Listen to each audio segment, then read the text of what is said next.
Well, that was great. It's funny in that one that you got to some technique, but it was in a way that really seemed to, I don't know if empower is the right word, but it was almost like both Dottie and Tiffany kind of learned something and went with it. Yeah.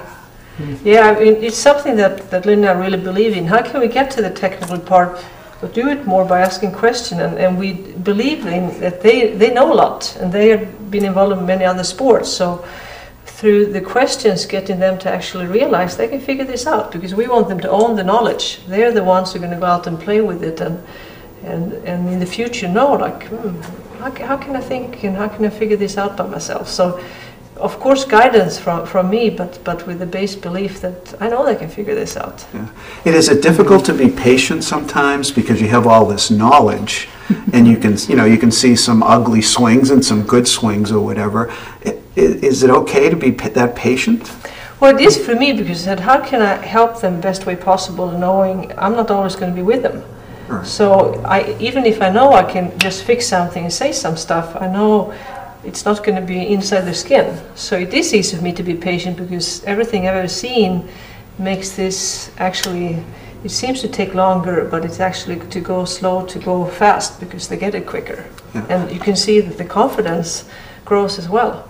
In particular, it seemed that when you modeled the behavior, that really allowed them to see a whole bunch of stuff that you might not get just talking about it. Is that happen a lot in what you work? Yeah, absolutely, absolutely. Yeah, I mean, for anybody to learn like that, if the coach can set up an environment where the player needs to figure it out. I think Dottie even said, "Gosh, I had to think a lot here." Yeah. So they're actively involved in it. It's not like they're an empty vessel and you're just dispensing information. That to us is not the best coaching, even though it does happen out there. Right. Yeah. Is there any danger in getting too much information?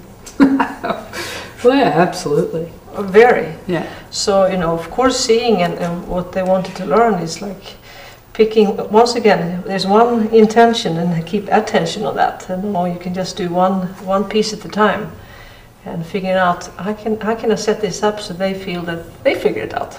Right. Yeah, and how, I mean, one of the things too is that Pia and I have a goal as coaches. I mean, this is a Coach 54 fundamental or philosophy, is that we coach not to be needed.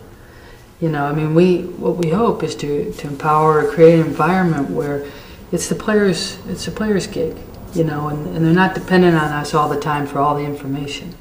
Because ultimately, it's like Pia said, they're out there on the golf course by themselves. They got to perform. It's themselves or themselves. Okay. Yeah. That makes a lot of sense. Yeah. Okay.